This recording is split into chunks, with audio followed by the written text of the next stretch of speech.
உண்மையில் தமிழ்நாடு திரைப்பட எழுத்தாளர்கள் சங்க தேர்தல் நடைபெற்றது. அதில் மறைந்த திரு பாக்யராஜ் அவர்களுடைய ரெண்டு அணியாக போட்டிட்டாங்க.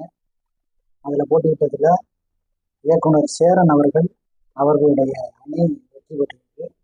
இயக்குனர் சேரன் அவர்கள் தமிழ்நாடு திரைப்பட எழுத்தாளர்கள் சங்கத்தினுடைய தலைவராக தேர்ந்தெடுக்கப்பட்டுள்ளார். அவருக்கு நம்முடைய வாழ்த்துக்கள்.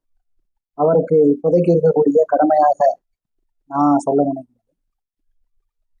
கேரளாவில் இருக்கிற திரைப்பட எழுத்தாளர் சங்கத்துக்கு பேரு கேரள திரைப்பட எழுத்தாளர்கள் சங்கம். கர்நாடகாவில் இருக்க எழுத்தாளர் சங்கத்துக்கு பேரு கர்நாடக திரைப்பட எழுத்தாளர்கள் சங்கம். அப்போ தமிழ்நாட்டில் இருக்கிற எழுத்தாளர் சங்கத்துக்கு மட்டும் எதுக்காக தென்னிந்திய திரைப்பட எழுத்தாளர் சங்கம்? அது தவறு. அதனை தமிழ்நாடு திரைப்பட எழுத்தாளர்கள் சங்கம் அப்படின்னு பெயர் மாற்றம் செய்ய வேண்டிய முதல் கடமை திரு சேரன் மற்றும் அவருடைய தலைமையிலான அந்த குழுவினருக்கு இதை முதல் கட்டமாக செய்யணும். இது போலதான் பல்வேறு துறைகள்லையும் தென்னிந்தியான்னு சொல்லப்பட்டிருக்கு. தென்னிந்தியானா உண்மையிலே அது தென்னிந்தியாவா இருந்தா சரி, தென்னிந்தியர்கள் எல்லாம் தான் தமிழ்நாட்டில் வந்து வாழ்றாங்க. தென்னிந்தியர்கள் மட்டும் இல்லை, வட இந்தியர்களும் சேர்ந்துதான் தமிழ்நாட்டில் வாழ்றாங்க. எல்லாரும் வாழலாம், சிக்கல் இல்லை. ஆனால் அதுக்கு ஏற்ப மற்ற நாடுகள்லையும், அது வடநாடாக இருக்கட்டும் இல்லை தென்னாட்டில் பிற பகுதிகள், கேரளாவோ கர்நாடகமோ ஆந்திராவோ எங்கே இருக்கட்டும், அங்கே தமிழர்களுக்கு இவ்வளவு உரிமைகள் வழங்கப்படுதா அப்படிங்கிறது பார்க்க வேண்டியிருக்கு. அப்படி எதுவும் வழங்கப்படலை. சரி, அது அரசியல் நிகழ்வு.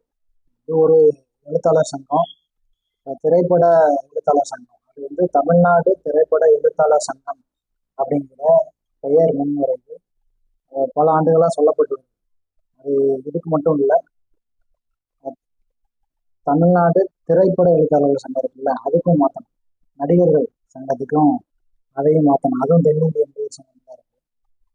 அப்போ சேரன் அவர்கள் தமிழ் சார்ந்து, தமிழர் நலம் சார்ந்து, தமிழ்நாடு சார்ந்த அரசியல்களில் அவர் ஆர்வம் காட்டக்கூடியவர். அதனால் இந்த பொறுப்பும் கடமையும் திரு சேரன் அவர்களுக்கு கூடுதலாக இருக்கு. ஆகையினால் விரைந்து தென்னிந்திய திரைப்பட எழுத்தாளர் சங்கம் என்ற பெயரை மாற்றி தமிழ்நாடு திரைப்பட எழுத்தாளர் சங்கம் என்ற பெயரை சூட்டுமாறு கேட்டுக்கொள்வதுதான் இந்த காணொலியுடைய